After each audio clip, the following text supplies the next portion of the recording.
Hi, welcome to the Watching Books podcast, the podcast where we discuss books that have only been adapted to both stage and screen. I'm Victoria.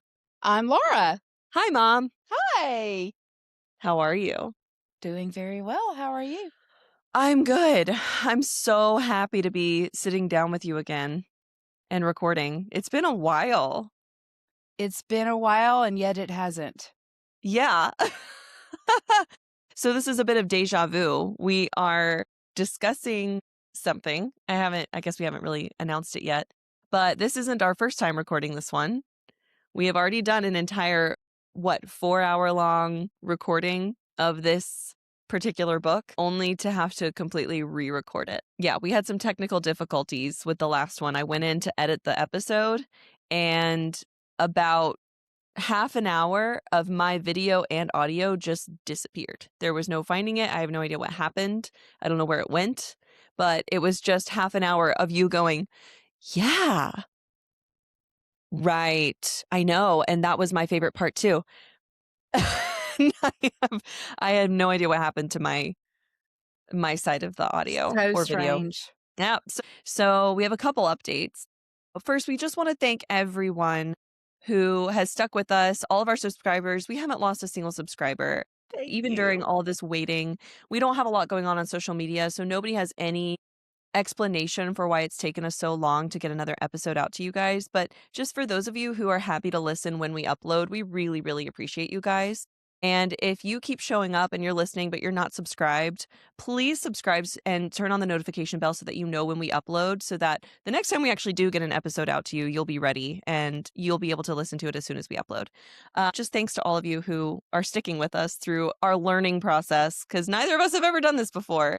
Not only a learning process, but I have been sick for 6 weeks, Yeah. and I have not done well. We all got the flu except for my Mhm. husband. All of Victoria's family and I got it, Mhm. and that knocked us out at least 2 weeks. That was rough. And then after that, I got a head cold, a massive head cold on top of Mhm. that. And then my husband ends up getting sick, and I got his. And it's just like, it has been one thing after another with me. So Mhm. thank you. And thank you, Victoria, for me just, I'm sorry. It's not just you. We've had a lot going on. First off, update. I'll go ahead and share mine because yours is Sure. happening currently. So you guys knew that I was in a show called Baskerville, which is a take on Sherlock Holmes and the Hound of the Baskervilles. Oh my gosh. It's one of the most fun theater experiences I've ever had in my entire life. It was a 5-person cast show, and I played 14 different characters. I had like 7 different accents, I think, something like that. And it was just so much fun. I've never had to work so hard in a show before, meaning there was no rest time. There was no downtime. Intermission was not a break. I've never had so many costume changes. It was just insane and so much fun and hilarious. It was very gratifying because it's really nice to really work on a performance and then get the gratification of audiences laughing. You don't get Mhm. that in drama. Like, when you do a drama or a tragedy, you may hear some sniffles, so you go, "Okay, I got them." But, they're not laughing. They're not reacting as vocally as in a comedy. So that's one thing about comedy that's so much fun, is actually getting the feedback from the audience right there in the room. And so it was such a fun time. I'm so glad that Ray and I did that one. It was Yeah. a blast. It was one of the funniest shows I have ever seen. That's a I huge compliment. I loved it. I absolutely loved it, and I wish I could see it again because it was a funny, funny, wonderful show, but we did a lot of babysitting during that You time. did. We couldn't have done it without you guys. It I was don't know fun. how we would have done it. We loved it. So We loved that made getting a to be big with the difference. little ones. So, I am in a show right now, Yes! and I am playing 5 characters with 4 accents, and that's the first for me. I have never played more than 1 character, so that's new. Ever? Ever. I've never Wow. played more than 1 character. I'm Huh. in Radium Girls, and this is by D.W. Gregory, the play. It's really good. It's based on a true story. I'm enjoying it. My parts, a couple of mine offer some comedic relief, Mhm. which you need because it is a serious. play, it's a Yes. serious topic, but I'm really, really enjoying it. It's a lot of fun, and it is at the Manhattan Arts Center in Manhattan, Kansas, otherwise known as the MAC. Yes. And that's where I did Baskerville, That's was right. at the Manhattan Art Center, and this is for both of us, this is our first time performing at the MAC. First time, and So, it's it's been a great exciting. experience. I would agree, I had a great experience. Definitely, definitely. Is Radium Girls one that we could cover on our podcast? Yes, it is. It is? There's a movie? Yes. Okay, and so is Baskerville. We'll save We it can for the cover it. podcast. Save it for the podcast. Save it for the podcast. Yes, Okay, deal. it is. So Love we that. will be covering Radium Girls and Baskerville at some point. At some point, but I have to say, so you and I, we had a little romp recently. We went out, had a little mother-daughter date. Oh, this was better than a romp. It was so good. Should we say? Should we share? Yes. Okay. You bought us tickets to go ahead, you can share. The Great Gatsby, The Great the Gatsby. musical. The national touring cast. Oh, that was, I have to say, the most beautiful show I have ever seen on stage. It was gorgeous. And there's so much that we wanna say, but we have to save it for the podcast We'll save because it for the podcast. we can absolutely do that one. We both reread the book We before have going to read it see it. again, and you haven't seen the movie with Leo. I haven't seen any film versions. Maybe we can watch that tonight. I would love to. I can't wait to cover Gatsby Me too. because That'll be great. well, one, it's fresh on my mind, but also, like, I just wanna put everything else aside. Okay. So I know what you're doing. What are you reading right now? So I just finished last night a book called The Librarian of Auschwitz, Oh. and it was very good. It was more hopeful than other Holocaust books I've read. You felt a little more hope, and it was about a different part of Auschwitz that I had never heard about and I didn't know existed. Hmm. And so that was interesting. It was a very interesting book. But today I started Two Little Girls in Blue by Mary Higgins Clark. That And sounds like The so Shining. it's a kidnapping thing that they're having to figure out. Hmm. So, Okay. Is yeah. it based on a true story? Is it fiction? No, it's fiction. Oh, okay. Mhm. Alright. But I'm going to start, and I know you're happy about it. Yes. After I finish Two Little Girls in Blue, I am starting Outlander. I have Thank never read it. you. Finally. I know nothing about it. I won't watch the show, and I've never read it. I'm so glad you're finally starting that one because I need to talk to Finally somebody starting about it. Yeah. I'm so It may glad. take me forever. But then we're also gonna read something else. But what are you reading right now? I'm still working okay, so I'm reading Come As You Are still by Emily Nagoski. This one is for work. So for those who don't remember or don't know, I'm a therapist and I work with adult individuals and couples. And this one is more for my couples. I mean, I use it for individuals as well, but I actually have some clients. We are going through the book chapter by chapter. So I went back and restarted it and I'm working my way back through it. It's, gosh, it's life-changing. Then let's see. I just started House Rules by Yes, Jodi I've read that. Picoult. I don't know how to pronounce her name. Picoult? Picoult? That's what I would say. House Rules. I'm not very far. I've only read the first chapter, so I'm not far into it. I am reading, I think it's the 5th one of the Yes. Outlander series, The Fiery Cross. And then I just started Anna Karenina by Leo Tolstoy.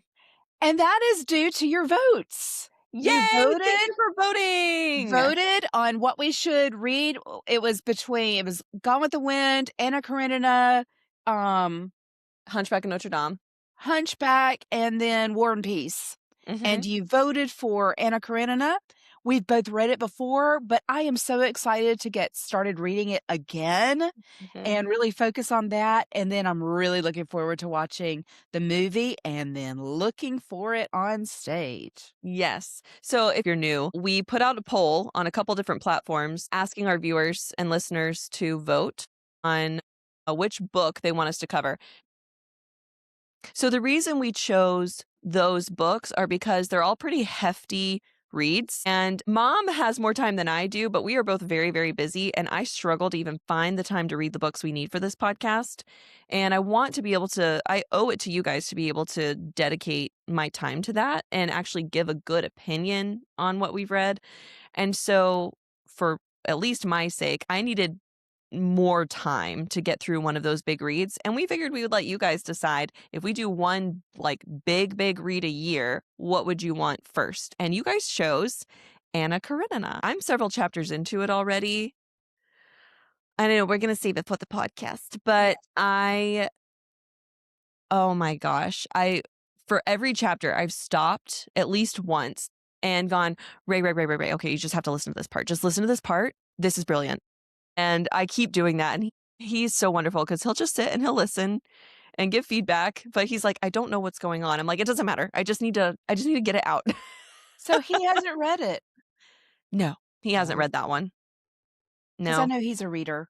He is. I think of all the ones we've done, he's read Dracula, I know for sure. Okay. And there are some future ones we'll do that he's definitely read. There are some he has requested, and he's cannot wait for us to do them. Yeah, Okay. that they're books that he really We likes, take so requests. absolutely, let us know. Just remember, it has to have been adapted to stage and screen. So that's what I'm reading.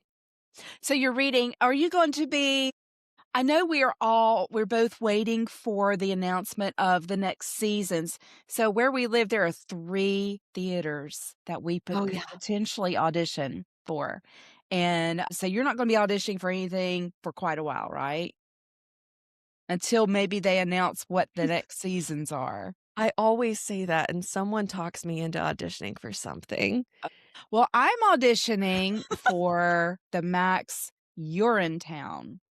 I am so glad you're auditioning. I think that's gonna be fun. When I started rewatching it, and it's so funny. It is Mhm. hysterical. So I'm really I don't know, I don't care what part I at all.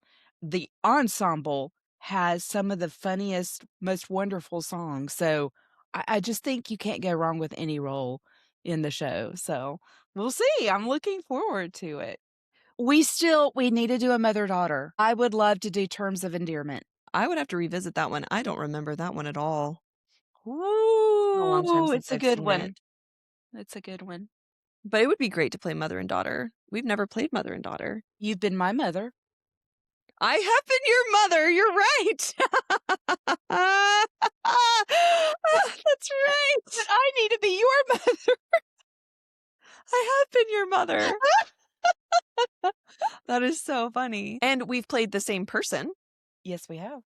We'll talk about that one in a future. Save it for the podcast. Save it for the podcast. We say that to each other all the time because it's so hard for us not to talk about these things ahead of time. Mhm. And we have to All the interrupt time. each other. Save it for the podcast. All the time. Well, we need to dig into this one. Yes. First of all, spoilers for everything. Moving forward, whatever book we're watching today, we're going to spoil everything. We're going to spoil the whole book. We're going to spoil every movie adaptation you can think of. We're going to spoil the shows. We're spoiling everything. And so this is your big blanket spoiler alert. If you've never read it, never seen it, and you're interested in that, just know we're going to ruin everything. And if you've only read it, haven't seen it, you'll know what to expect moving forward. But hopefully, if it's one that you're not interested in ever seeing, this will give you a good idea of why people love it, why they don't, and you'll get our opinions. We're not critics. We're not film critics. We're not professionals in this world at all. This is just a hobby, and we love chatting with each other. Mom and I have been talking about movies, musicals, and books my whole life. And it is just a shared passion that we have. So we're just fans, and we talk like fans, and we have opinions you're not going to agree with, and that's okay. That's okay. If you agree or disagree, please put it in a comment. That would be great. That's right. That's what makes the world go round. Yeah, so, Mom, what book are we watching today? We are watching Louisa May Alcott's Little Women. Little Women. There are 4 of them. These aren't the actual words to the song. I'm so excited. So, Victoria, your first impression of the book from when you read it as a child? Okay, I read it in high school. High school. I did not enjoy it. I wouldn't say I hated it. I just couldn't I just couldn't get on board with it. I remember skipping quite a bit because I was bored, and I don't know what my mindset was reading it because I usually didn't have those kinds of issues reading classics. I was so surprised when we said we were gonna do this and you said, "Oh, I didn't like that book." And I went, "What? How can you not like Little Women?"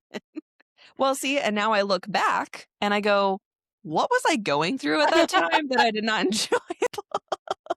Such a good book. I It's love it. incredible. Uh, I'm I'm really, really looking forward to discussing it. Well, you have a lot more notes than I do, so what was your first Always. impression when you first read it? Oh, I read it so long ago, I don't even remember. But after I read that, I immediately went to Little Men. And I've also read, I think it's called Joe's Boys. So I've read several books by Louisa with the same characters. So I have definitely enjoyed my time in the Little Women world. Mhm. Well, I have too, even if I haven't read all of the sequels. So the book was published in 2 different volumes.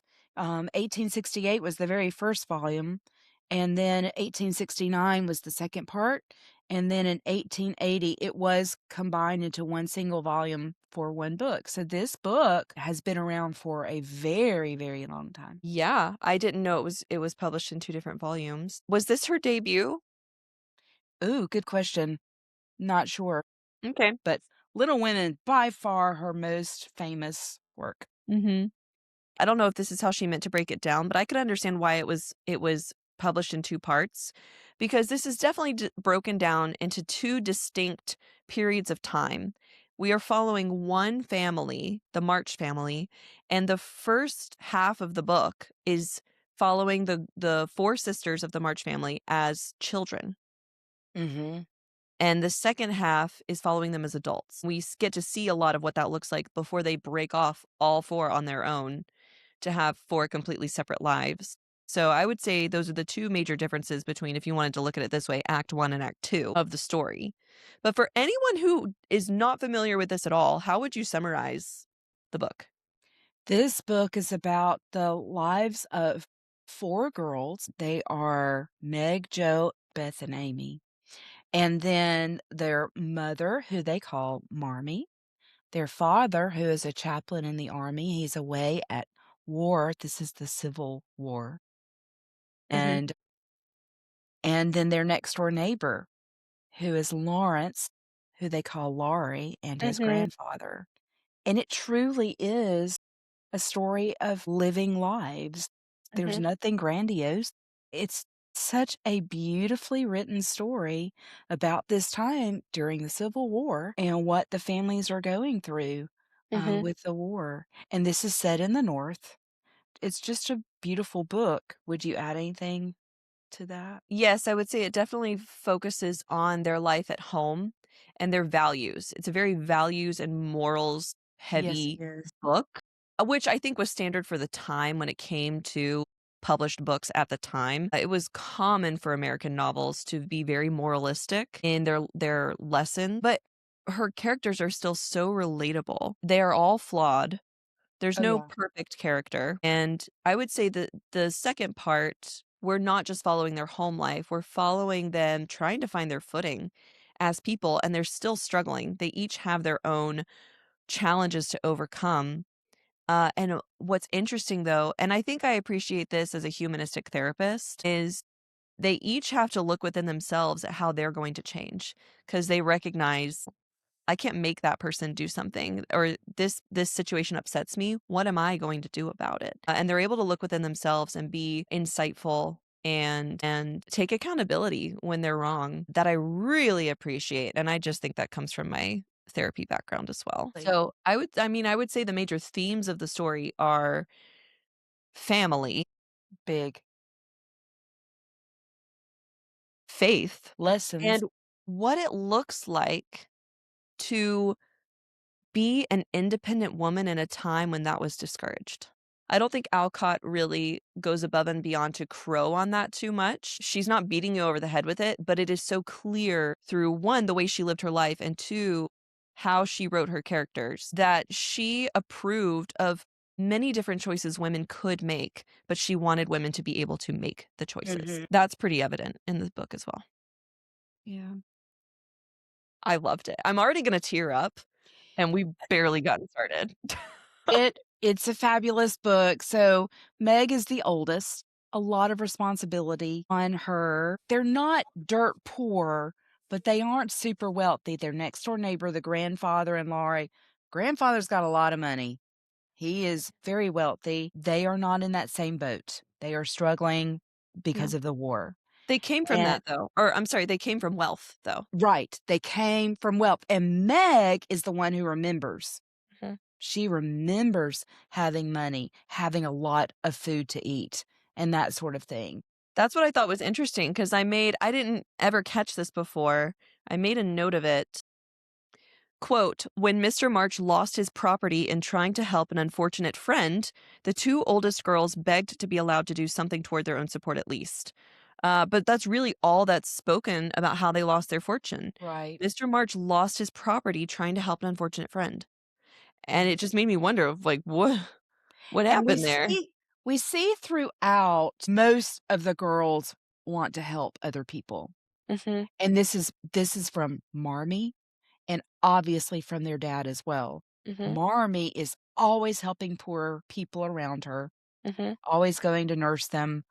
They take food to them, that sort of thing. So she Mhm. is definitely out there helping other people. Mhm. Meg, what surprised me in the book was she complained a lot. Mhm. She complained a whole lot. And she remembered what it was like to be rich and how it was really hard not being rich now. She complained more than I had remembered and more than we see in the film adaptations and even the stage. So the complaining, I was like, just stop it, stop. Yeah. And I think Alcott is quick to excuse Meg's complaints because, oh, well, she remembers what she's lost. Right. Well, Meg is 16 when the book begins. Joe is 15. Beth is 13. And then we don't find out until like page 19 that Amy is 12. So Mhm. they're pretty close in age. And so it's fun to read about these girls. Yeah, and knowing Amy's age, it helps explain a lot of her behavior. Oh, yes. So, since you started with Meg, Yes, the oldest. we get to see how she chooses to navigate entering adulthood. And she, of course, has a favorite youngest sister. That's Amy. She dotes on Amy. She's very close to Amy. Amy's her little pet. But Joe is her best friend. So Joe, her second born, they are very, very close. Best friends. Mhm. They're also very different, but they understand each other and they confide in each other. And Meg wants to be married. Meg Yes. wants to be a mother. Mhm. Meg already enjoys filling Marmie's shoes where she can. And when Marmie is away, Meg is the one who's making sure they're all doing their schooling and that things are happening around the house, even though it's going terribly. She's doing her best to try to navigate that. So Right. when the opportunity comes along and she falls in love with Mr. Brooks and marries him, we get to see how she's so blissfully happy. 'Cause with him, they have a modest life.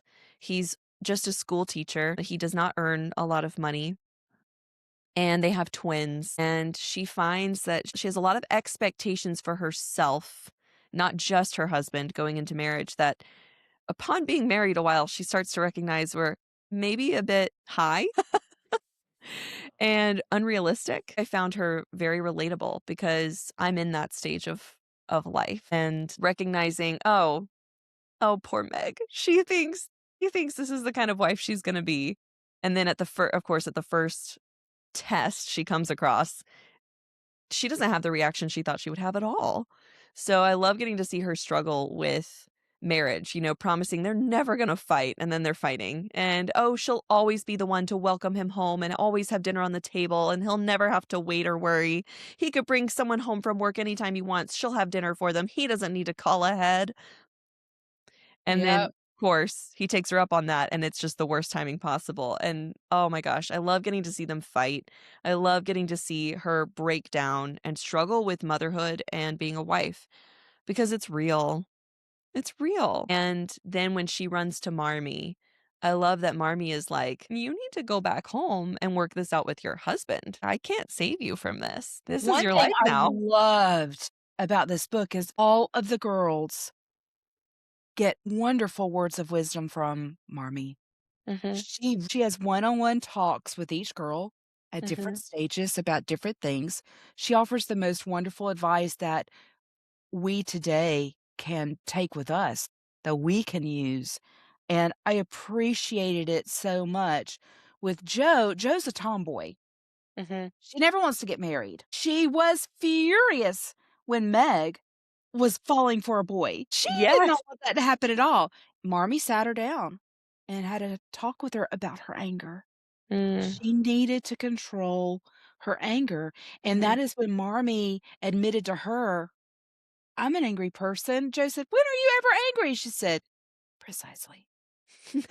Because she has learned to control that and hold it in as she does other things. Mhm, Instead, with Meg, it was advice as a wife and mother. And mhm. then with Amy, is about treating people kindly.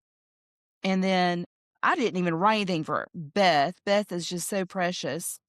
Mm, mhm. She offered all of these girls such wisdom, and it just makes you go, "Wow, I wanna be a mom like that." Yes, I had the same thought is I wanna be like Marmee. She's also flawed, she's still not a perfect person. What I really appreciate about her, though, is when she offers advice, yes, sometimes it's correction. Most of the time, when they're really getting advice from her, it's because they approached her for it. They're looking for guidance. She's not just offering her unsolicited opinion constantly. She waits patiently, Mhm. until her girls come to her seeking help, which is so hard to do. Right. So hard to do, but she trusts them to come to her if they need her, and she's Mhm. built that relationship with them. But another thing that I really like is that she tells Joe, like, "A lot of the time, the reason you don't see my anger is because your father holds me accountable because I asked him to.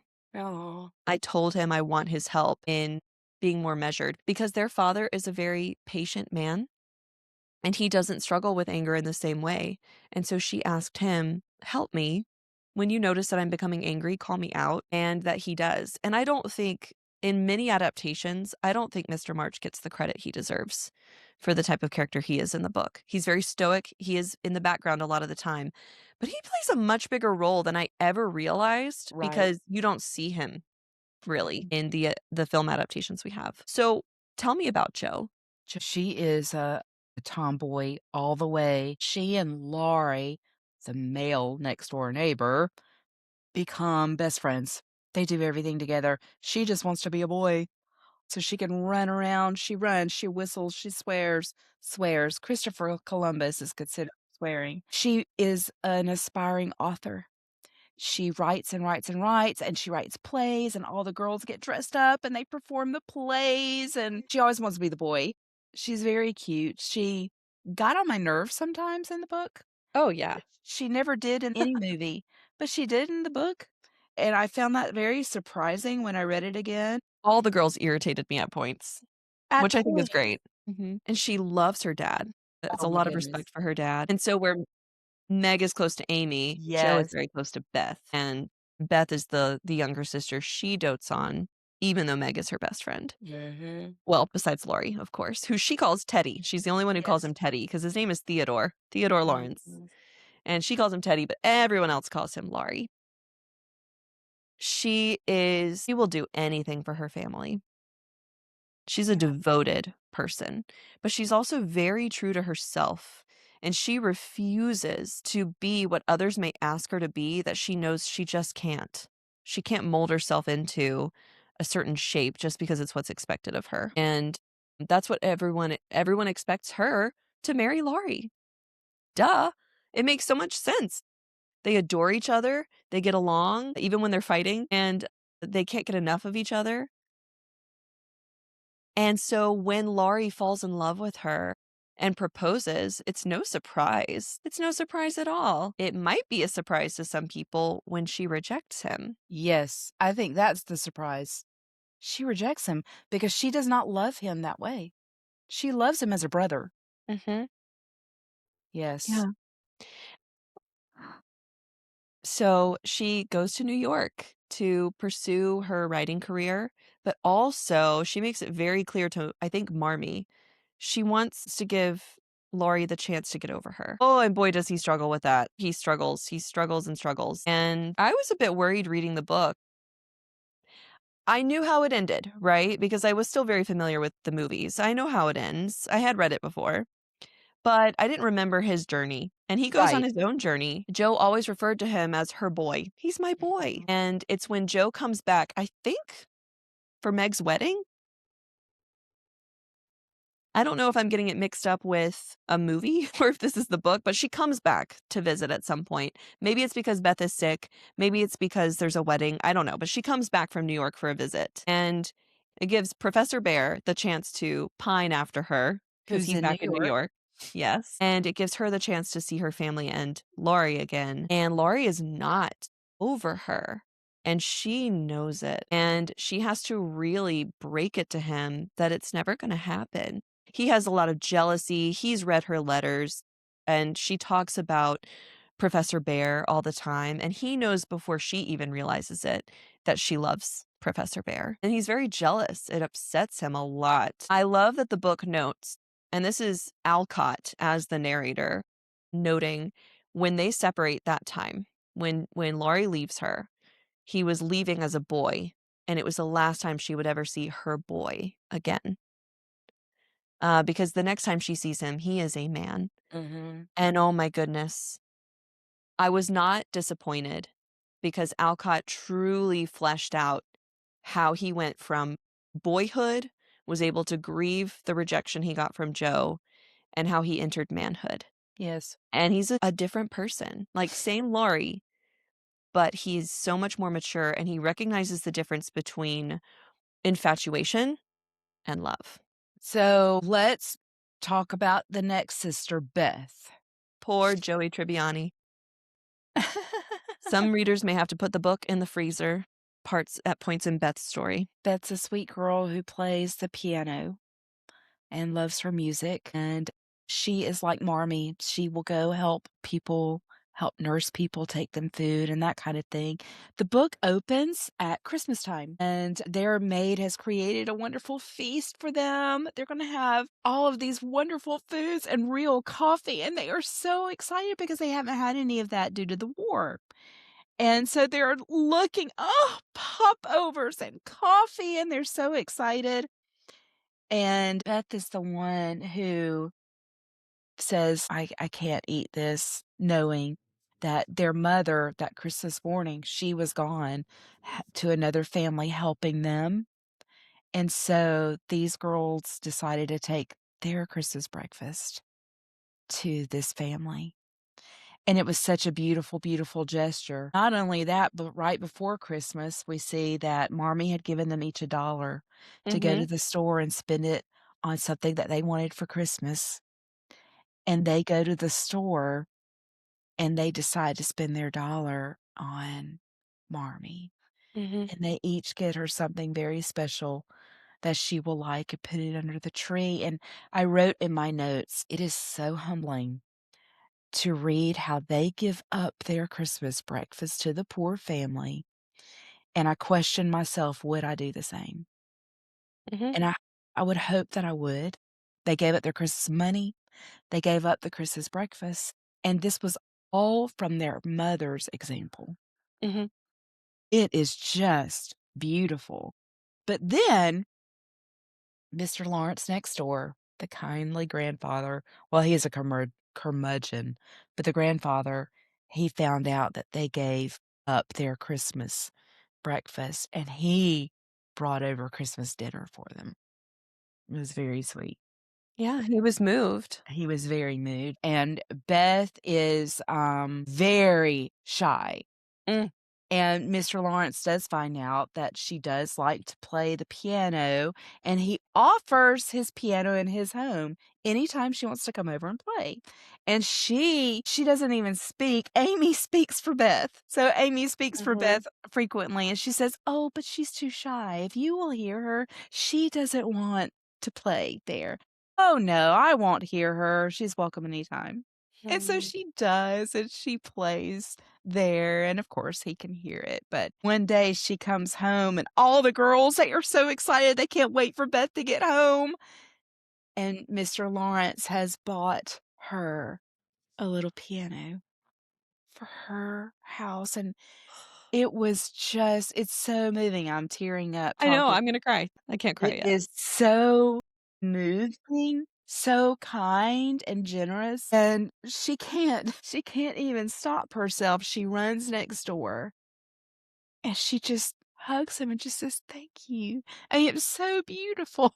Well, And and what we learn is Mhm. Mr. Lawrence had lost a little granddaughter who would have Mhm. been about her age. And that has made me wonder, was that Laurie's sister?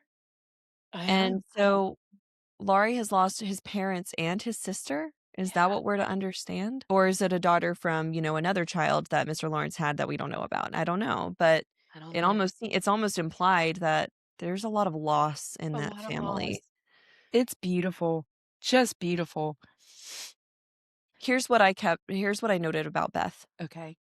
Quote, "There are many Beths in the world, shy and quiet, sitting in corners till needed, and living for others so cheerfully that no one sees the sacrifices till the little cricket on the hearth stops chirping, and the sweet, sunshiny presence vanishes, leaving silence and shadow behind." Mm. And that's another Dickens reference. They love Charles Dickens. Yes. Pickwick Papers. Yes. They would put together a family paper basically with each sister contributing as a different character from the Pickwick Papers, which of course is Dickens as well as The Cricket on the Hearth. Yes. So, Beth. Beth. Beth is quiet, but bears a great deal of significance, especially to Joe. There's so much that Joe does just for Beth. Mhm. And we see a time in childhood when Beth gets very sick, and luckily she overcomes it. It's a good thing that she does because Marmee is away. She's in Washington, D.C. because unfortunately her husband is ill and he's in a hospital there. So she goes to care for him since he's been away at war. Well, Beth gets sick at the same time. And they're getting worried. It's not looking good for her. They know that what would be a great comfort to Beth is if they had Marmee back. Laurie makes sure to get Marmee back for her. But also, when they find that Mr. March is ill in the hospital and she needs to leave, it's John Brooks who offers to go with her. And that's one of the reasons why Meg just loves him so, because he offered up himself in that time to be with her mother. Let's talk about that too because they have an Aunt March. Uh, And so this has to be their dad's sister.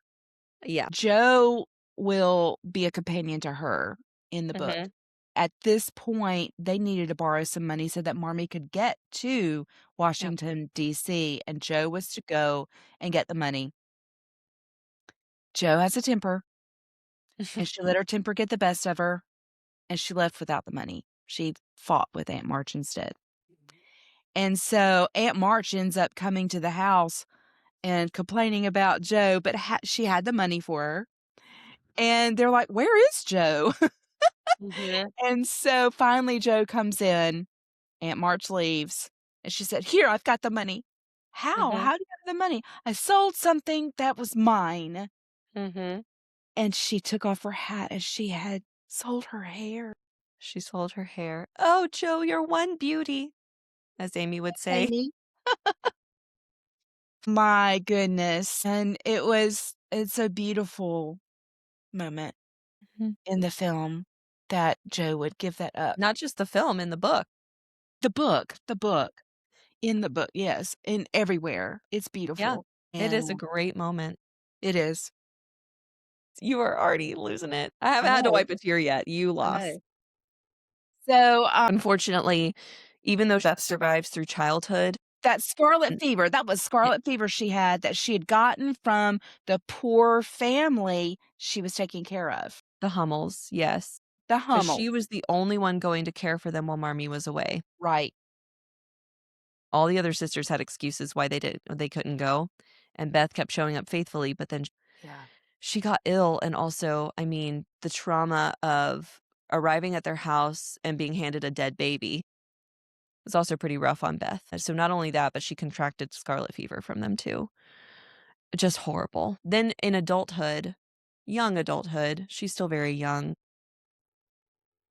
she gets sick again, and this time, it's like she knows she's known for a while, so long before ever really telling anybody or showing signs of it, she's known that she's not doing so great, and that physically, she's never really fully recovered. She just seems to be continuing to get worse. And she finally shares this with Joe when things are getting really bad. Because Joe comes home to be with her, comes home from New York. And Beth takes that time to really call Joe out for not writing what's important to her, for being tempted to give up on her own dreams as well, because Joe has had some challenges in New York. And Beth, unfortunately, with Meg and both of her parents and Joe at her side, she dies peacefully. He And does it's a die. beautifully written scene in the book. It is beautiful. Amy is not there. She is in Europe traveling. Yep. She couldn't get back. Right. And I For guess we can't discount Hannah. Hannah is there through all of it. They're Oh, cooks. yes. Yes, the maid. Hannah, their housekeeper, their maid, their friend, really, Mhm. and she is there throughout. Yeah. Ooh, okay. Yes. Now I've lost the battle. Joey had to put the book in the freezer. Yeah. So, Gotta put yes, Beth was a beautiful, vibrant light in their world, and that light was snuffed out way too early. But there should be good that comes from tragedy, and good does come from it because then Joe writes. Yeah, and I think that's part of her grief process too, is because then she writes what, of course, it's sort of meta, but she writes Little Women. Little She Women. writes their life. Mhm. It's so good, Mhm. it's so good. So, the final sister, Amy, Amy. when I started the book, my expectations for Amy were down here. Oh, yeah, I thought I was gonna hate her. Like, I'm ready to hate this character. Surprisingly, she's my favorite sister. Mom, she is my favorite. I couldn't believe it. Me either. Yeah. I was so stunned. I was reading this book going, "Oh my gosh, I love Amy. I'm not supposed to I like love her. her." Why do I like her? 'Cause the movies have done her so dirty. I loved Amy. Okay, why Yeah. did you like her? Well, 1, she acts her age. I currently have a 12-year-old living in my home. 12-year-olds do things and you look at them sideways and go, "Okay, that was definitely an immature choice." And it's supposed to be. You're immature, you're 12. So she can be forgiven for certain things. There are things she does where I'm like, "Girl, that was such a bad choice." But again, like her sisters, she's raised in the same household. She can take accountability for when she does things wrong. She knows how to apologize. And oh my goodness, like Joe, it's interesting. They are so different, but at the same time, they're very similar. And Amy knows what she wants. And by golly, she's gonna get it. And there are times where she can be spoiled. There are times where she can act impetuously. And she's aware.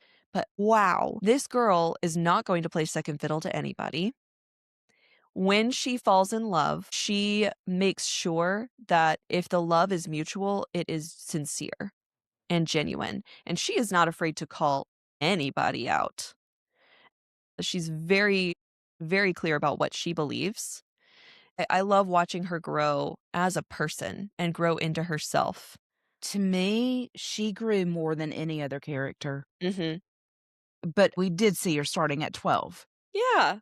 Amy grew so much, and she worked hard to be the very best person that she could be. Mhm. One thing that Marmee talked to her about was treating people kindly, Mhm. all people.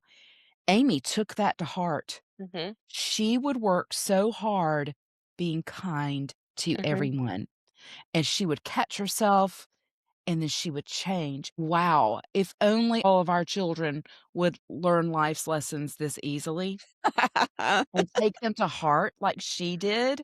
Mm.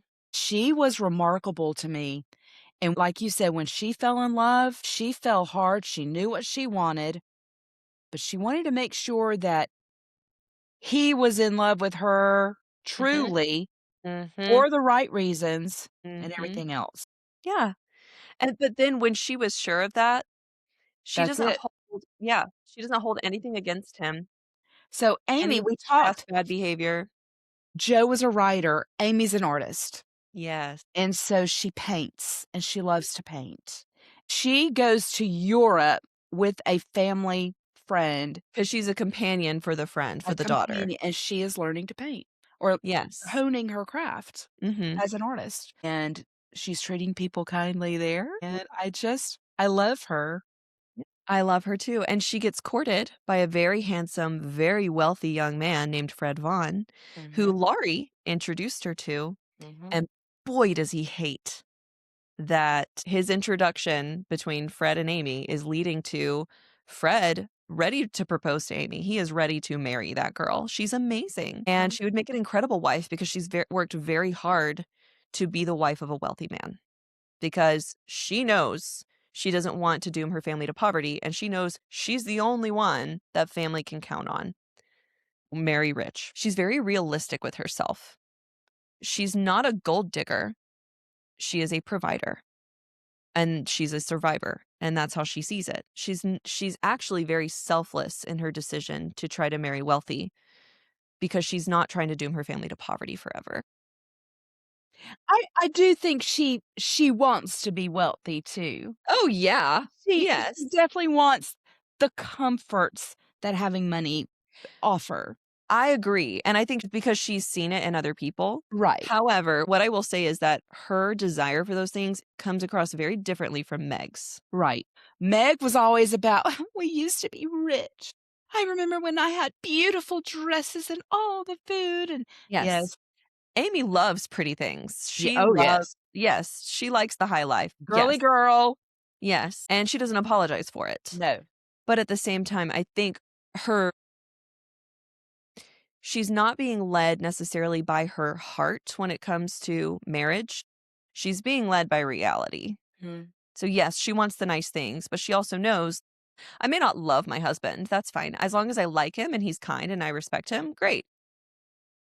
Yeah. Then I'll have everything else that I want. But however, Laurie does not like witnessing the relationship between Fred and Amy because Laurie, after being rejected by Joe again, after she's hammered it into his head, Second he time. leaves and he goes off to Europe to distract himself from his sorrows and to grieve the fact that he will never be with Joe. Mhm. But who does he run into? But Amy. He runs into Amy, and he does get jealous of Fred. You can see Amy and Laurie flirting with one another. It's very subtle at first, Mhm. but it is so neat to see. And what the movies don't do is show you how their relationship grows. It takes In time. in the book, you have that time, and we Mhm. see their relationship truly grow. She says, "You love Joe, Mhm. and you're gonna have to get over Joe." There finally came a day when Laurie had no more love for Joe in Mhm. his heart.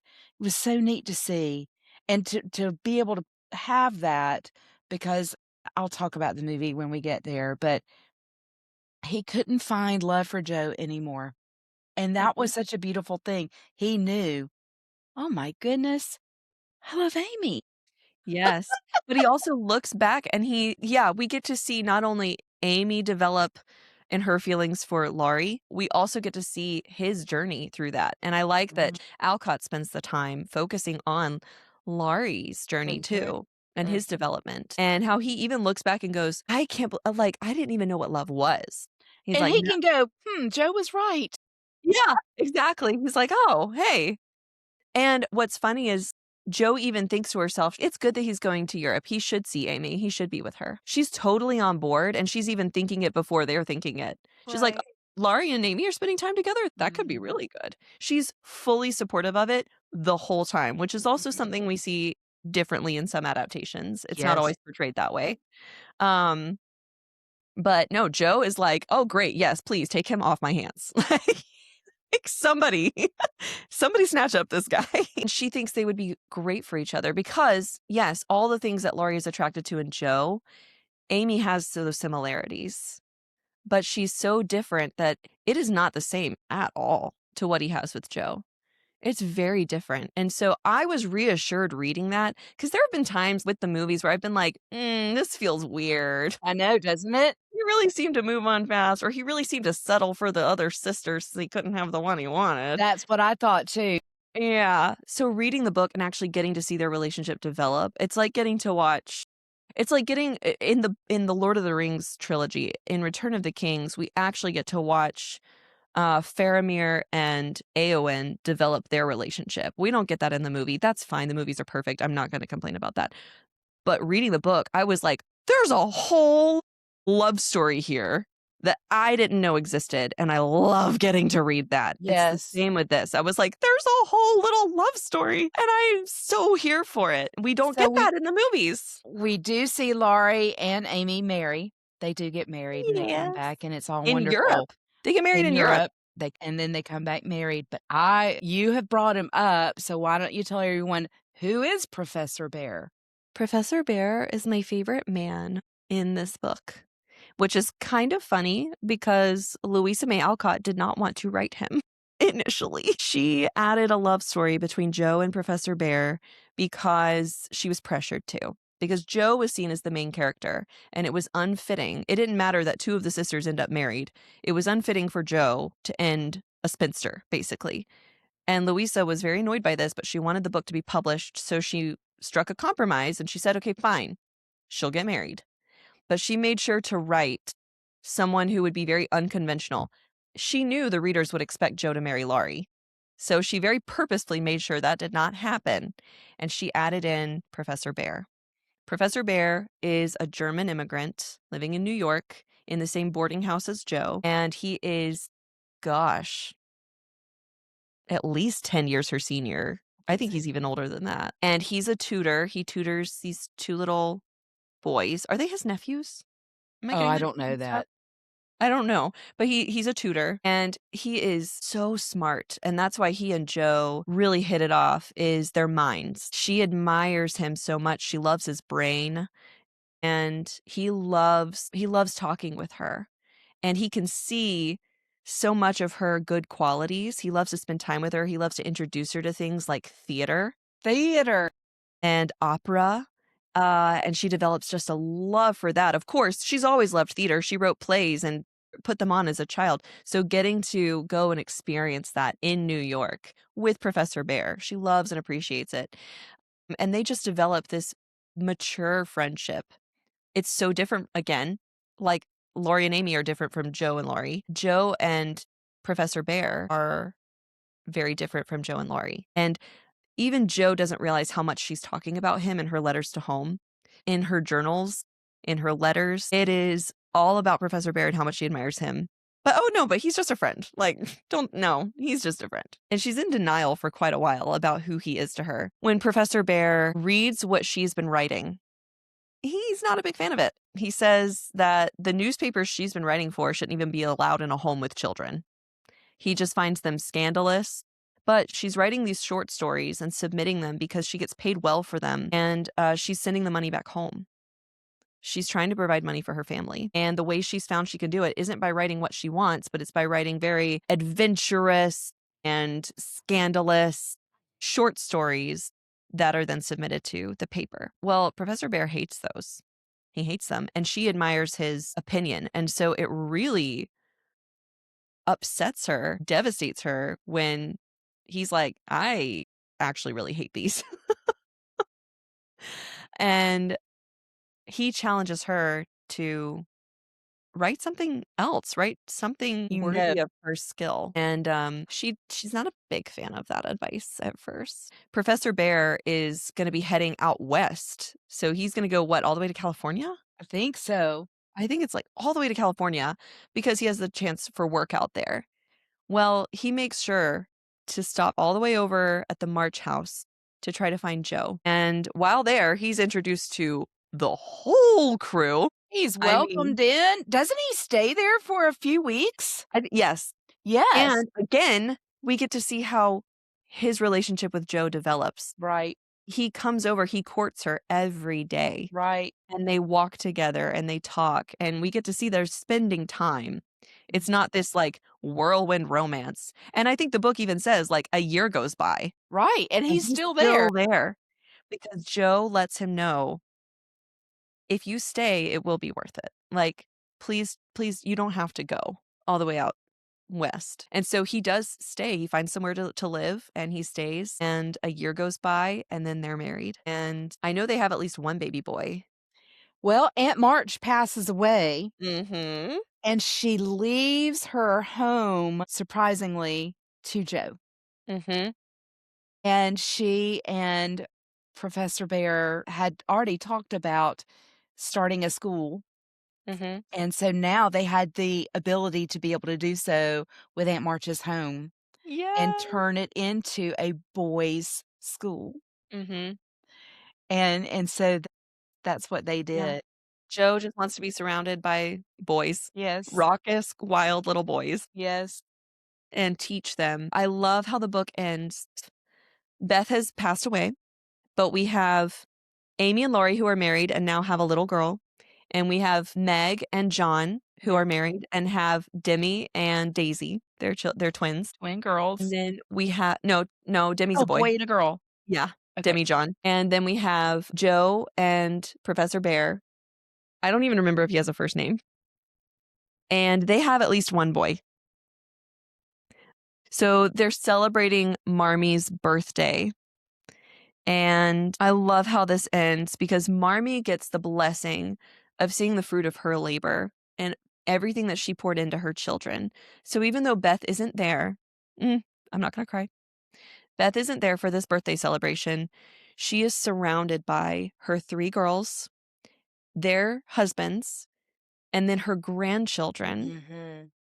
And of course, her husband too, who's there. And the book ends, quote, touched to the heart, Mrs. March could only stretch out her arms as if to gather children and grandchildren to herself and say, with face and voice full of motherly love, gratitude, and humility, "Oh, my girls, however long you may live, I never can wish you a greater happiness than this." End Oh. quote. It's so good. Because Marmee almost feels like the heart. I mean, the girls are the way they are because of her guidance. Yeah. And so to end it focused on her and all of her blessings and how she can see, this is what I've worked toward, and I'm getting to enjoy that now. It's so satisfying. It's so good. So good. Such a good book. Such a good book. Fabulous, fabulous book, and we Oh, highly recommend reading it. Please read it. It's so worth it. And then go to a good movie like 1949. oh, is that what we're talking about? Wait, Little wait, wait. I Women. have an earlier one. I have an earlier one. Did you watch it? I did. Oh, okay. I watched the 1933. I haven't seen that since I was a little girl. Okay. So I will give you my quick impressions. There's one earlier than this that's a silent film. I have not watched that. Okay. But if you want the full Little Women experience, go find silent Wow. film. But the 1933 Little Women starred Katharine Hepburn Right. as Jo, Frances D as Meg, Jean Parker as Beth, and Joan Bennett as Amy. And I did not keep track of Laurie or Marmee. Apologies, I'm sorry. But I thought the ages were really interesting. So Katharine Hepburn was 26. Mom, no, I'm sorry. That woman was 45 when she was born. Like Katharine Hepburn as Jo at 26 is the same as Katharine Hepburn in Guess Who's Coming to Dinner. Oh my gosh. Like, I mean, it's just, it's Katharine Hepburn the whole way through. Anyway, um, At least she Meg, was just 26.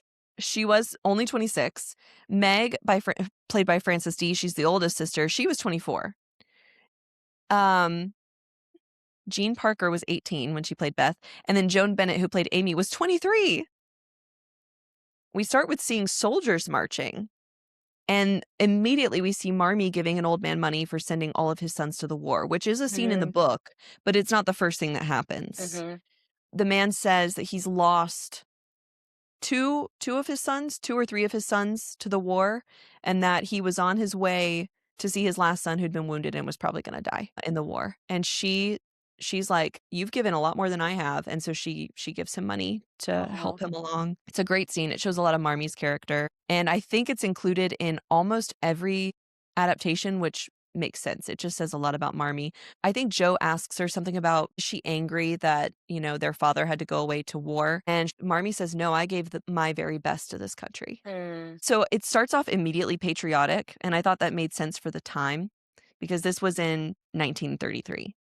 So with World War I and everything, I think I get why that's the angle that the movie took. This movie highlights the better parts of Amy's character as a child, so she's already more likable. And we get to see Jo's play that she puts on for the whole community. Mhm. So when they invite all those young girls over to Right. their home, we get to see the play. We even see the set fall over. I don't think I've seen that in any other adaptation. No. And I love that they included that. And it has Jo playing every male character like she does in the book, where she's like, "I'm all the men." It's very funny. Jo and Laurie, it does a great job of showing them playing together. They're very childlike. They run around, they have snowball fights, they laugh and giggle. And it was also at the same time sort of uncanny valley because they look like 2 40-year-olds running Yeah. around acting like children. Yes. So that was really weird, but also I get what they were trying to do because we didn't have any actor changes from childhood to adulthood. So, we have 2 fully grown adult actors acting like young kids, but we get to see their friendship and all this stuff. We didn't even talk about this with the book. We did not talk about how in the book, Amy gets jealous because Laurie takes Jo to the theater. How did we not remember that? And I had I it in my head to don't talk about. know. Go for I it. don't know, but it's iconic Go and it's for it. awful. No, I mean, I'll let you tell it because Amy is furious that Jo isn't letting her come along. And Jo is like, Laurie didn't invite you. And Meg is trying to tell her, like, I'm sorry, like, I get to go because I was invited, but you're young and you'll get to do these things when you're older. But Amy is just not having it. She's so upset and jealous and she's just hurt. So what does she do? So in the book, Jo wrote all the time, and she had notebooks of her writings that she kept. Amy took the notebook with all of her plays, her stories, everything. She threw it in a fire. She burned it. There was no cloud backup back then. Oh my word. Did that cause problems? Oh, yeah, Jo has quite a fit of rage, understandably, over this. And Jo, I think what becomes clear, of course, we know Jo struggles with anger, but Jo holds a grudge too. And Marmee warns her against this and tries to tell her, you need to forgive her and not let the sun go down on your anger. And Jo is like, I will never forgive her. Are you kidding? So then what happens when Amy again is feeling left out because Jo and Laurie are going to go ice skating? Oh, poor Amy. She is running after them. She wants to be a part, and this is an annoying little sister thing, Oh, yeah. and she gets on her ice skates, and she's on the lake, and she gets to a thin area and falls through. Yep. And that is where Laurie and Jo are, Jo is like, yeah. "Oh, my Yeah. Amy." They're luckily able to save her. They But were. that really shakes It Jo because she does. realizes she was very close to losing Amy through that. There went the And grudge. She yeah, got over it it quickly. disappeared. And Yeah. I've seen people complain about the book and this where they're like, Amy didn't even have to apologize. I'm like, apologies look different sometimes. And okay, maybe that's the therapist in me talking. I think there are things that Amy was doing in the book that make it clear she was trying to make amends. And maybe it's just not what Jo wanted to hear or was open to. And there's no way Jo was even going to care if Amy came and said, I'm so sorry. I'm very remorseful. Jo wasn't going to hear that. So sometimes apologies look different. And it doesn't really bother me that we don't get a No. whole scene from Amy where she's like, "I'm so sorry, it was terrible of me, and I'm a terrible person." I don't need that. Yeah. Joe is able to forgive, and it heals their relationship, and Amy doesn't ever do anything like that again, and Mm-mm. she is remorseful. So I had to talk about that because neither of those things happen in the 1933 movie. There's no burning of the book, there is no falling through the ice, none of that happens, and I think that also maybe was to add to us not hating Amy. I And Amy is very likable in this movie. Everyone is very likable in this movie. And so it was lovely. I liked it. It was a good way to start off, making adaptations of this book, but there are better ones. So this is not in the book, but I liked this quote. Joe says to Professor Bear, "But you don't think I'll ever be a Shakespeare, do you?" And Professor Bear answers, "But you'll be a Josephine March, and that's plenty." Yes, that's And I good. like that. Yeah. So, I don't think this movie had the capacity to really get to the heart of the themes that the book has. It feels like a much more shallow version. So, all right. Do you want to talk about the 1949? All-star cast, let me tell you. Meg was played by Janet Leigh. This is Jamie Lee Curtis's mother. She starred Mhm. in Psycho. So Psycho. Psycho. And then we have Joe, who is June Allison. So Janet Leigh was 22 playing Meg. Joe is June Allison, who was known back then for musicals, fun-loving musicals. She was 32 years old. Yup. 32. Then we have Amy, played by none other than Elizabeth Taylor. They made Amy the third daughter. It's supposed to be Beth. And so Elizabeth Taylor, she was 17. Mhm. Good age. And then Beth is played by Margaret O'Brien. She was 12, which is appropriate. And we have seen Margaret O'Brien before. She was Yes, we in have. Meet Me in St. Louis. Yes, yes. So, a wonderful child actress, and truly believe that is why they made Beth the youngest, so that Yep, they I could was thinking the same use thing. Margaret O'Brien. Exactly, because she was huge at the time, and she Huge. was very good at the melodrama. Right, She was a better Beth than she would have been an Amy. right. And then Mrs. March is played by Mary Astor. Mary Astor, who was 43 at the time. We have seen her, as well as Mr. March, Leon Ames. They too Uh-huh. were in Meet Me in St. Louis, the mom and dad. And, Dr. Barnes was Harry Davenport, who was Yes. Grandpa in Meet Me in St. Louis. So it's just it's a family reunion. Yay! So what I found interesting, they made Professor Bear, who is German in the book, they made him Mhm. Italian in this version. Yeah. Honestly, Mom, in the 33 version, I couldn't even place his accent. I couldn't even Oh. tell you where he was supposed to be from. Well, in 49, he's played by Rosanna Brazzi. Mm. He is very well known for South Pacific. He was beautiful. Yes, yes. And Beautiful. his accent's fabulous. I love it, but he is Italian and not German. Also, he's named Professor Bear, which is not an Italian name. They did really well with this. A lot of it's the same. Meg remembers being rich. Joe was disappointed being a boy. A lot of that. But like you said before, they didn't have Amy throwing the manuscript into the fire. She didn't break through the ice, so that was completely taken away. Oh, Laurie. Laurie is played by Peter Lawford. Peter Lawford! And Yes! he is a little royal. He's in the royal family of the Brits and somewhere in there, way down the line. But Peter Lawford and June Allison were in Good News together, and we love that movie. I love Good News. So much fun. I love Peter Lawford. I love I him in love everything Peter I've seen him Lawford. in. It doesn't matter what it is, I just love I didn't write really notes, I wrote reactions, and I Okay. just need you to hear these reactions because I think you're gonna get a kick out of them. My first note is June Allison can't whistle Nope. as Joe. Um, I said Elizabeth Taylor's wig is atrocious. Like, why? Her wig was, like, orange. Oh, it was awful. It was such a terrible It was wig. bad. It was very To bad. be one of the most beautiful women ever from Hollywood, blonde is not her color. It was terrible, terrible.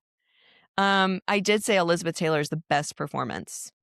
Uh, She she's was good. incredible. She was such an amazing actress, and it showed at 17. And I mean, mhm. I think that's where she was groundbreaking as an actress, is she brings so much more realism to her acting than, all the outward show that was so popular at the time. Oh, Do you know yeah. what I'm saying? Over the top. Yes, and she puts more subtleties into her performances than other actors did at the time. It wasn't popular, that wasn't the style. And I love her. In this, we see Amy doing her cute little changing up the words. She Yes. mispronounces words, and Yes. it is so adorable. I absolutely love that about her, and she Mhm. takes it so seriously. And Amy, in the book, as well as this movie, she's very concerned about her nose. She's Yes. always putting a clothespin on her nose so that she has the perfect nose. She wants the right shape. I did love that too. I love when Marmy's checking on them sleeping. She looks in at Beth and Amy, and Amy's there with a clothespin on her nose. So cute. It's cute. She It is cute. plays that part so well, and you see her selfishness. Mhm. That's the problem. You see her as this little girl and the selfishness that is in her, but we never see that growth come like Right. we do in the book, Right. and, we never see the relationship with Laurie form. Amy Right. just all of a sudden, she's married, and she's married to Laurie, and you're going, "What? How did that Yeah, she's like, happen?" "Joe, I hope you don't mind." Like, that's how it comes across, where And it's like, "Are you truly, mad?" you never see them together or developing a relationship. It was Right. very odd. That's one Yeah. movie where you go, "Oh, he's just settling for Yeah, another he's just sister." settling for another March sister. Because Mhm. I mean, Laurie makes comments like, "I always knew I was meant to be part of the March family." Right? Like, I always belonged in this family, and so that's part of why the rejection from Joe is so hard for him. But yeah, when he says that and you don't see the relationship with Amy develop, it's like, "Ugh, Yeah. Yeah. gross." Okay, so then I said, "Peter Lawford can do no wrong, but his 5 o'clock shadow can." I did talk about all the repeat actors, the Meet Me in St. Louis Yes. reunion. And then this was a comment on sort of all of the adaptations. I said all of the Mr. Lawrences, so Laurie's grandfather, all of the Mr. Lawrences are so different in terms of performance, but they are each wonderful in their own ways. There's Mhm. not a Mr. Lawrence that I don't like, but they are very different. And then I did note that this was more like a remake of the 1933 version than the book because it was so close to the 1933 version in its structure and in the cuts that they made to the book than it was to the actual book. So it felt more like a remake of the movie than of the book. And then I said the problem with casting Peter Lawford as the jilted lover time and again makes it hard to forgive the heroine because he's too lovable. And Mhm. he's the jilted lover a lot in a lot of the things he did. Yes. And then I love this quote. I don't see this quote in every adaptation, but it is in the book. Joe says, "Marmee, John Brooke is acting dreadfully and Meg likes it." Joe is appalled that John is courting Meg and Meg is responding. I said that this version has the most insufferable Aunt March. Oh, she's bad. Yeah, she's And bad. that's not the actor. The actress wasn't bad. Right, The right. way she played this part, oh, this Mhm. character. Oh, Yeah. I ugh. Oh, I couldn't So stand her. what kills me in this version is when Joe has already gone home, Beth has passed, and the professor comes and brings her the book that he had published for her, Little Mhm. Women, Yes. goes to the door, sees Laurie, oh, excuse me, thinks that Joe's married to him. He just leaves. Yeah. He walks away without even talking to Joe. And I'm like, oh, you came this far. You brought this. Oh my gosh, how can you just walk away? Oh, yeah. It's that old trope of the miscommunication that frustrates But then the so ending is many consumers. lovely because she says, where did you get this book? Mhm. And she runs out after him in the rain. And yeah, and as far as June Allison goes as Joe, I think for the time, she was the perfect casting. I mean, June Allison just made the most sense of all the actresses that were known at the time. She was fantastic. Very I cute. She loved was June very cute. Allison. Here were my reactions as I was watching the movie. I went, "Professor Bear, what a dreamboat. but what is that accent? Not German. Oh, right, because he's Italian. And then my next note was all caps, Emil from South Pacific? Ah, yes. Oh, yeah. So those were my reactions as I was watching this movie because it had been a long time since I had seen it. A So long it was like time. watching it for the first time. Right. I wrote the piano playing is so bad. It was so bad. Here's Beth, dun, dun, dun, dun, dun, right? Oh, don't. And she's not Yes. playing at all, and it makes the Yes. stuff on the piano shake. It was so bad. Yes, I noticed that too. That was Very, funny. very bad, but That was very Margaret funny. O'Brien's acting was so sweet. Mhm. She loved, Mr. Lawrence so much, showed such great appreciation for him, Mhm. and, she's just a really cute actress at that time. Mhm. She was very well loved and very well known, but Yes. yeah, and Amy thanked Mr. Lawrence for the piano for Beth, but Beth does Mhm. go over there and just it is precious, It is really her sweet. thanking him, and she's just crying because it was so special.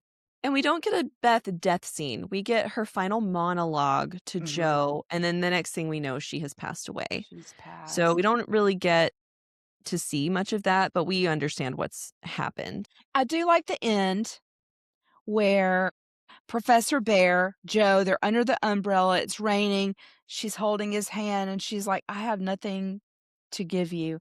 I have He says nothing." that. Yes, I'm sorry, he says that, "My hands are empty." She holds his hand, she says, "Not empty now." Yeah. It's the kind of cheesiness I love. Yeah. I don't care. Oh. I love it. And so you know that they're gonna get together and get married, and it's just Yes. lovely. And then it just ends there. It's Yeah. a good ending. It is a It's good ending. fine. So Yeah.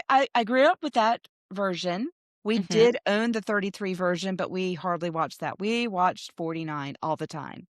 Well, so then there is A Little Women from 1978. Oh It's a gosh. mini series. I have not seen it. I No. probably never will. If any of you have seen it and have thoughts, please let us know and let us know if it's worth watching. Maybe it's Yeah. the best version ever and we just don't know. It could also be the worst and that could also be funny. So then which one were you going to go to next?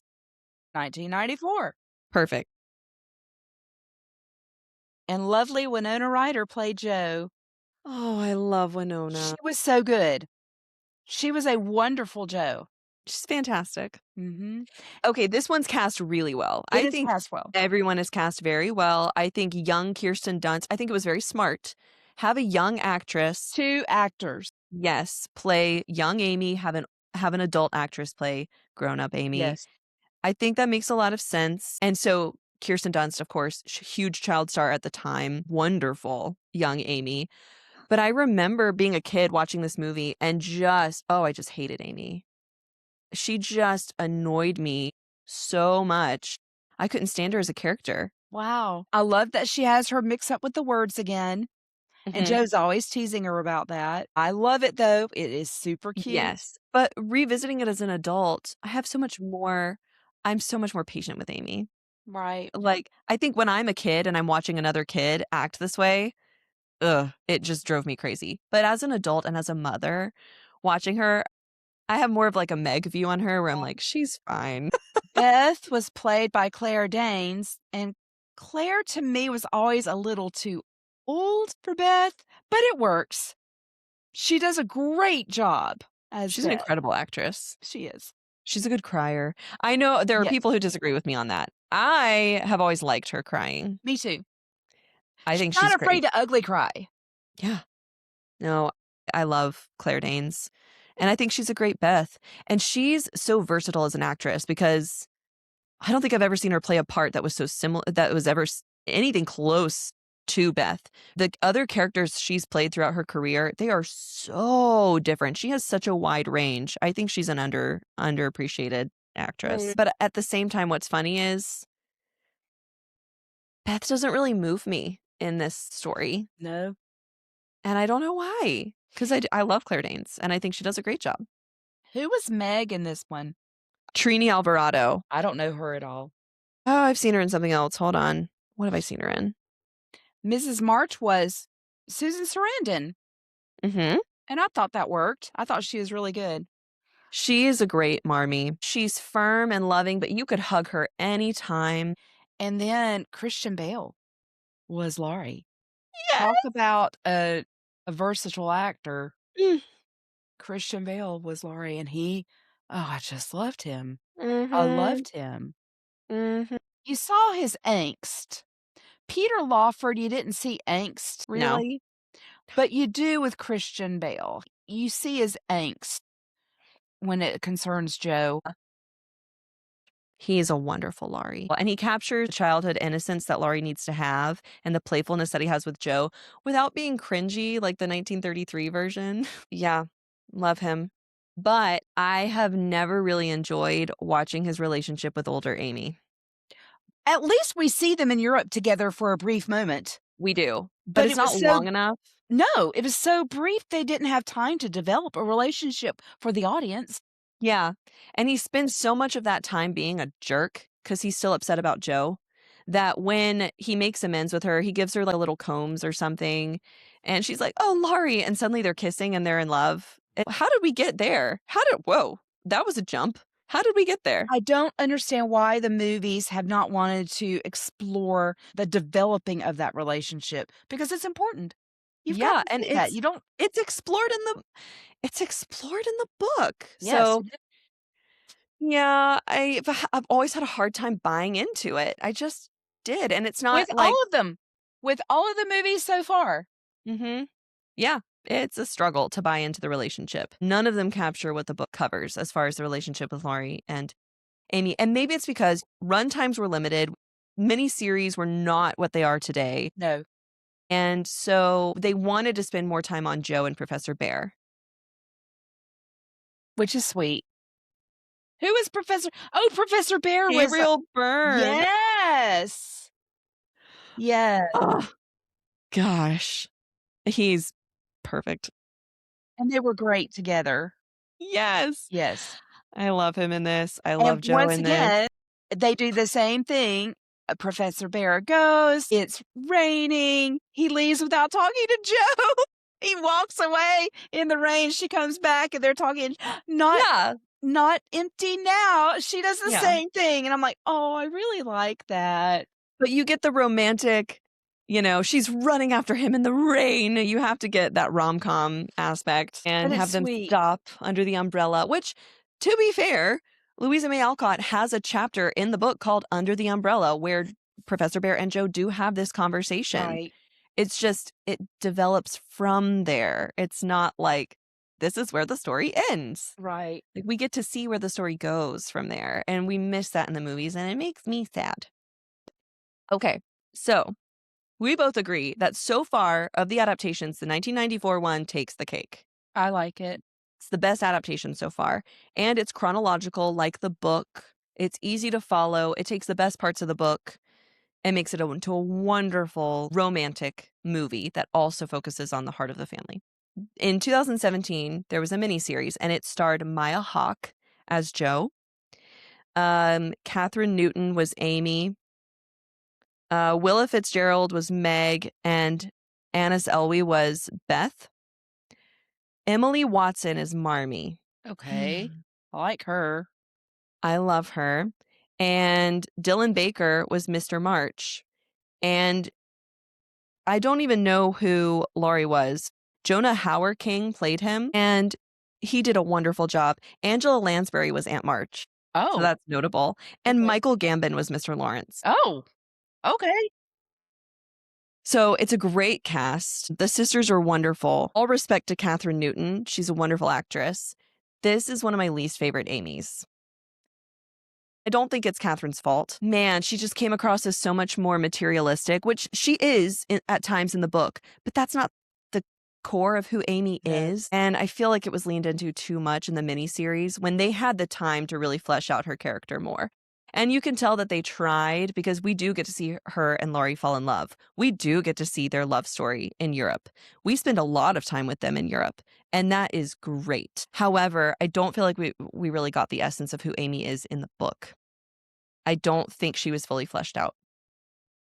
Maya Hawke is an incredible Joe. Does a great job. I loved the miniseries because Mr. March actually gets his time on screen that he Hmm. deserves. Joe goes to him for advice. He is present with all his daughters. When Beth dies, he's there as he is in the book. He's there by her side with his family as she passes. And that scene, that is the best Beth death scene in any other adaptation. Mm. And the way Marmee handles it. Mom, I was bawling my eyes out. Oh. I'm going to say also, this is kind of a big statement for me. Emily Watson's my favorite Marmee. Oh. I was just talking to a friend of mine about this. We were talking about this miniseries and how hers is the best Marmee performance. Wow, I need to see Somehow, it. you do need to see it. You would love it. Somehow she manages to capture the nuances of Marmee's character where she is much less soft and cuddly as other Marmies. She is so not Susan Sarandon in her performance. She comes across as much more stoic and cold at times. But man, she loves her girls so fiercely. That to me is Mary Astor. I could, yes, To yes. me, for what I've seen, Mary Astor is the best Marmee, but I And haven't. I loved her too. I thought she was an amazing Marmee as well. So I can't wait to hear what you think of Emily Watson, who of course Okay. is an incredible Wow. actress. I think this is the Marmee where you can actually see the underlying anger without it coming across as anger. Mm. You can actually see when she says, "I'm always angry." It's like, "Oh, now I can see that, but you're not letting it control you." Mm. Incredible. It was really good. I loved it. It's only 3 episodes, Mom. Okay. Um, oh, and this also had my favorite Professor Bear. He's actually German, which is nice, and he fits the description. Like, if you read the description of Professor Bear in the book, he looks like him. The Really? only thing that's different is that he is much younger, so he looks closer to Joe's age. Mhm. But, oh my gosh, I didn't care. Mark Stanley played him Mm. in this. He was precious, and his little German accent, and he came across as so warm and and just so excited by anything Joe had to say, like in the book. Yeah. Loved him. So I thought the miniseries was fantastic.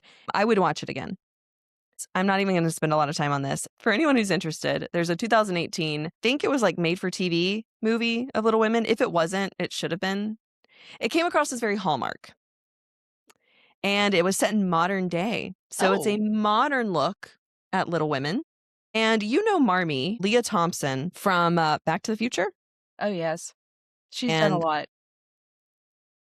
the only other I did not know this cast at all, except Laurie is played by Lucas Grabeel.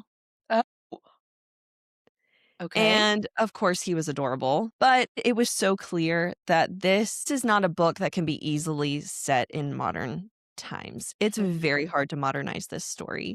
I Mhm. liked that they kept Mr. March as a chaplain and we got to see that he was deployed. So they FaceTime with their dad instead of receiving letters from him. I was like, oh my gosh, I relate. Wow. I know that experience. I really struggled with Jo in this one. She was so angry, Mm. very, very angry. And like Amy does burn her book, but again, it doesn't translate to the modern era very well because you have to have all this exposition through this conversation with Joe and Laurie about how she never backs anything up on a computer because, Oh. if you handwrite it, then it can never go away. And then Amy burns the book. So it's like, well, okay, that doesn't really translate to modern day very Yeah. well. Um, Anytime Jo gets upset by something, she storms out and vandalizes things. Oh, So, like, she can't leave really? a room without vandalizing something. Like, Beth gets leukemia, and Jo smashes things in the hospital as she's storming out. When Laurie is suggesting that they should be together, Jo gets ridiculously angry and smashes a champagne bottle and storms off. And it's like, girl, control your anger. Like, yes, I get Jo has anger issues, but show some growth. I did not see the growth at all. Wow. Yeah, I And don't then, think like, I'll watch that one. well, Amy was very lovable in this one. I Uh, liked Amy a lot. And Jo was saying some horrible things to her. Like, nobody likes you, nobody ever wants you around. She was saying some really, really terrible things to Amy that you kind of sided with Amy when she burned the book. So it was not my favorite. adaptation. Then there's the 2019 movie. Which is my favorite adaptation. Mine too.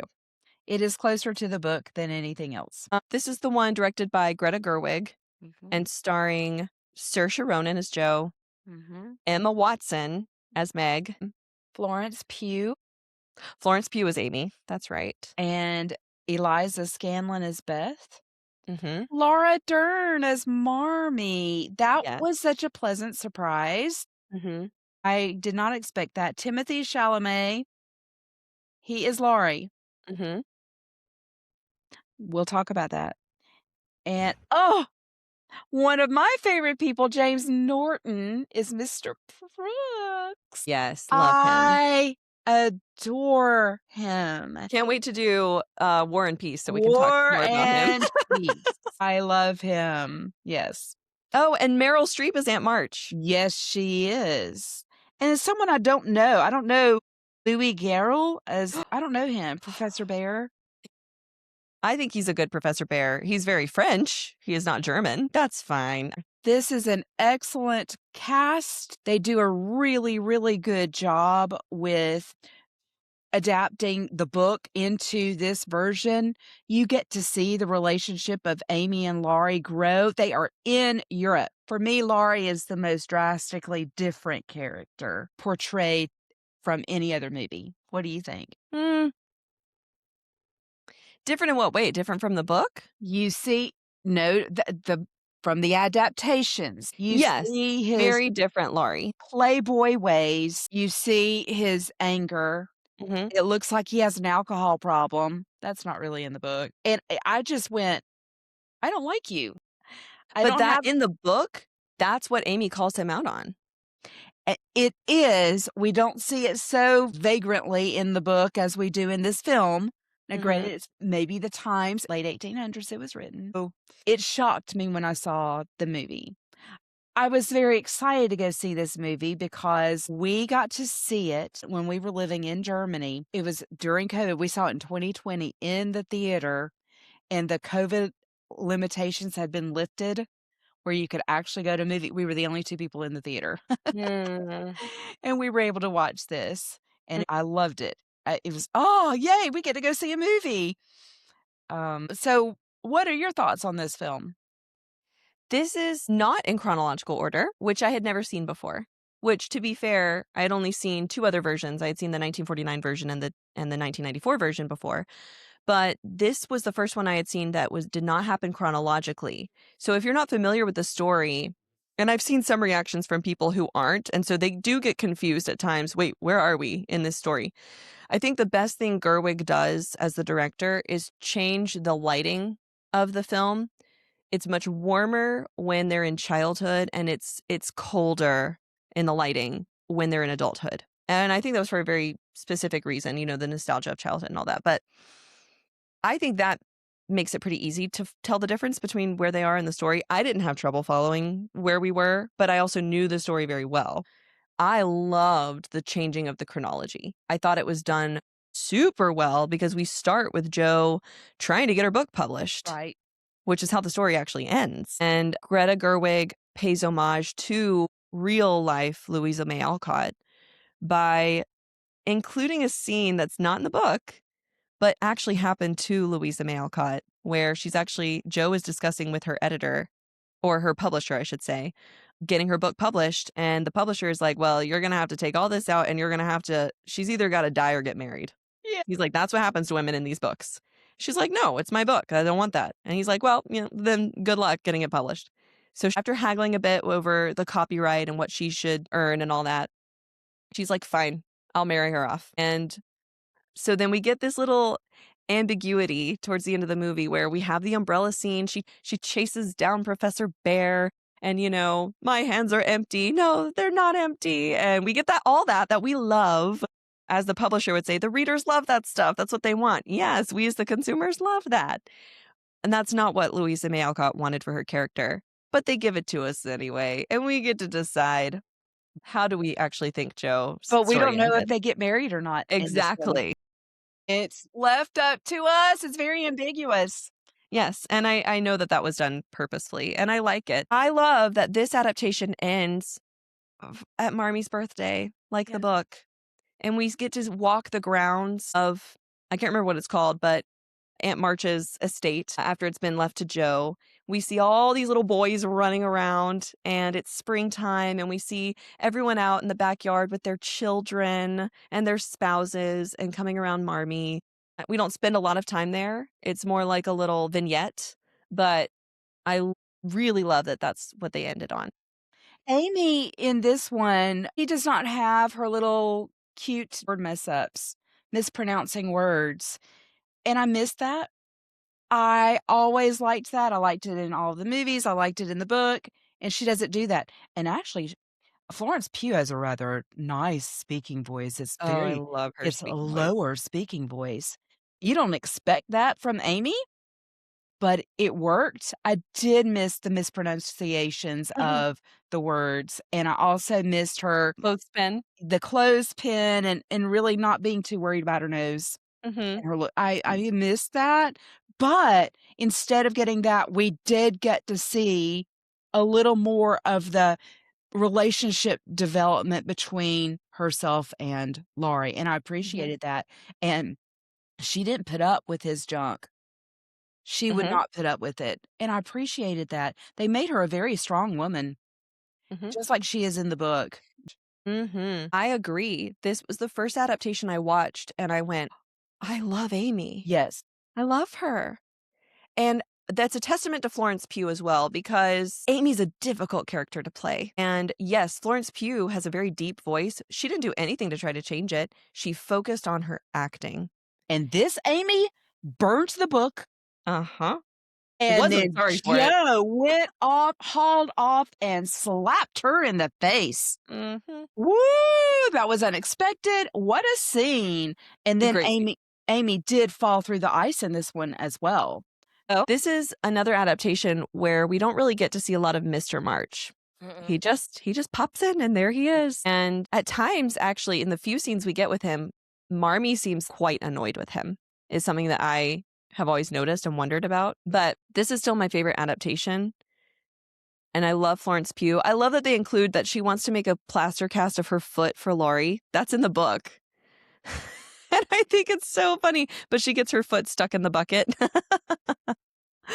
It's adorable. I love seeing Emma Watson as Meg, and we get to see more of her and John Brooke and Yes. their relationship, and we get to see some of the struggles that she has in the book that we don't get to see in other adaptations. How she struggles with not having nice things, and she buys more fabric than she could afford because she's trying to keep up with the Joneses, and John, he says, "I'm sorry that you want so many nice things and you have a husband who can't give them to you." That really, oof, that stings. But when she sold the fabric so that she could afford a good, nice coat for him, because that's what he was Right. needing, he's like, "No, no, no, no, no. You should have kept the fabric. You would have made such a beautiful dress." And she's like, "All I need is you. I am so lucky because I have John Brooke for a husband." And I'm so glad that we got to see more of their relationship.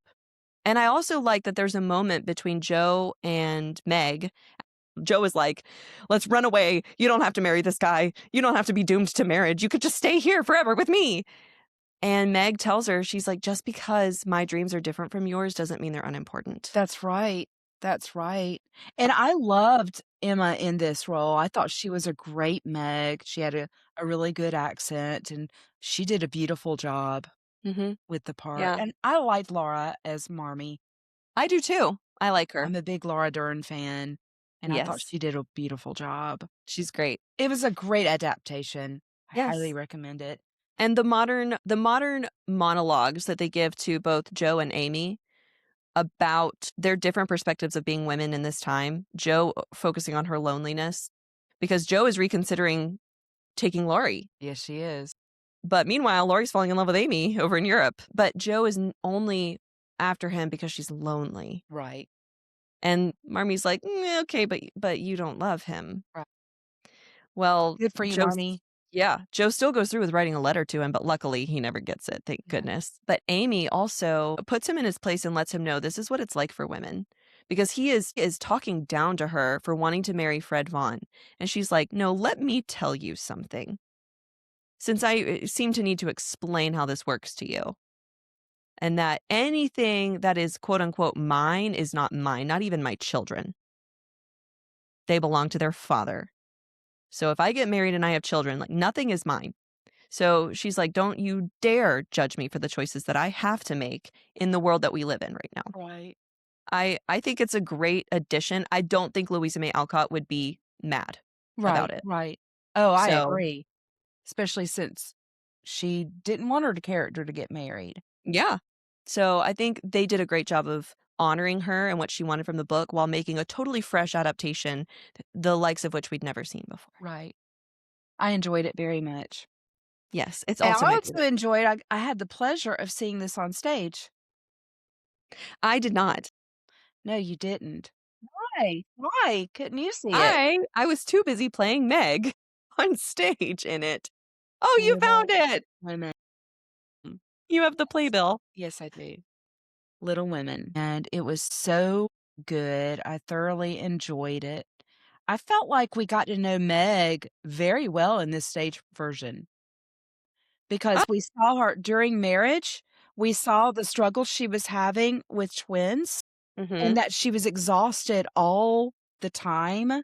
We saw those struggles, which we don't get in any of these other adaptations. The closest is the 2019 movie. Yes. Yes. So there are a few different versions of the play. This one was adapted by Kate Hamill. And it took a more modern look at it as well. It wasn't set in modern times at all. But it removed so much from the book. It was a very condensed version of the book, only highlighting certain parts, and also took a much more humorous view of things, I think, at times. It was also very focused on Beth. And I think Kate Yeah. Hamill probably adores Beth. Maybe it's her favorite character, I don't know, but she really, really wanted to focus in on Beth and Beth's journey. I'm really glad that you felt like you got to know Meg more because I was really struggling with trying to figure out how to bring out more of her character and show change in her when there's not a lot of stage time for Meg. But I loved playing that character. It made me appreciate Meg so much more, whereas before I think I'd always sort of written her off and I didn't think much about her. Getting to play her changed my view of her. In this, Amy's a brat. She was Yes, not she likable. was played so wonderfully. Very well, but she wasn't likable, and that No. was really sad.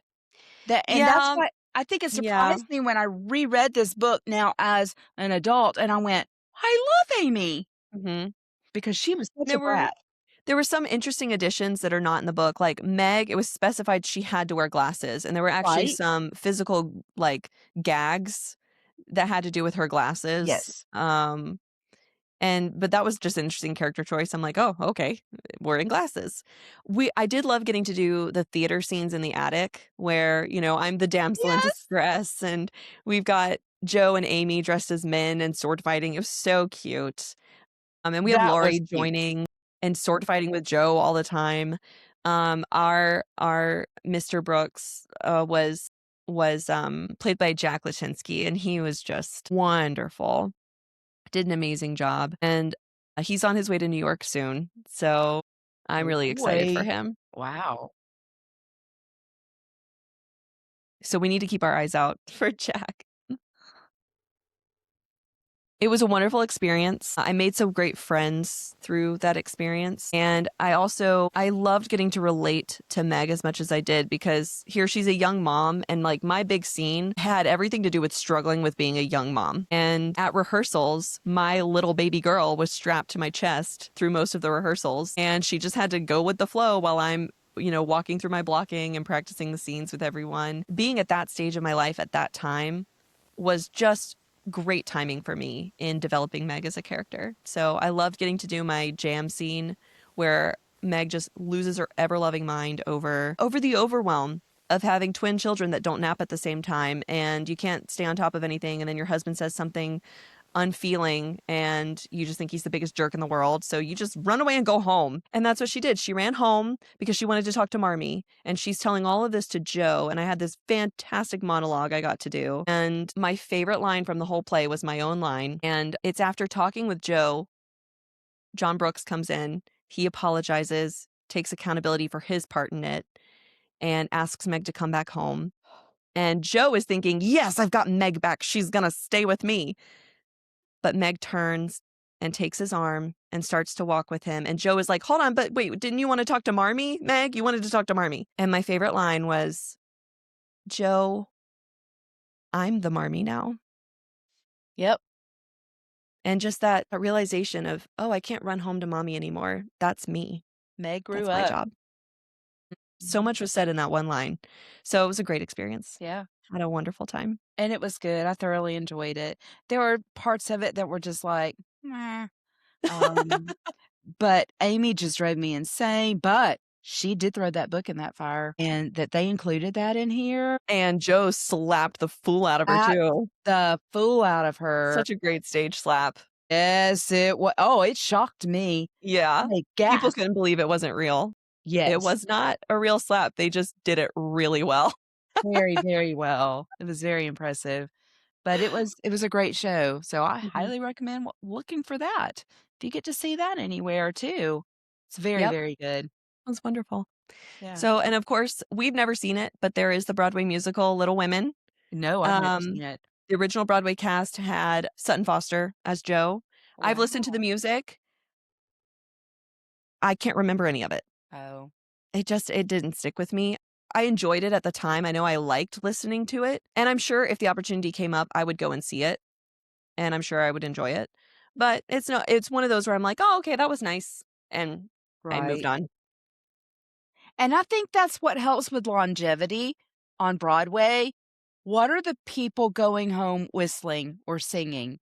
Mm, What do they want to hear over and over and over again? mhm. And some shows, it's just not in it. It's not there that you wanna hear it. Meanwhile, I have had Great Gatsby stuck in my head It's for over a gorgeous. week. I had no idea it was that good. Stuck But in my head. we'll save it for the Save that podcast. for the podcast. Okay. Okay, I think that Lovely. covers it. Yeah. What an amazing story. I loved watching this book with you. Yes, me too. It was very good. And I think we've covered everything else. Like, now we're moving on.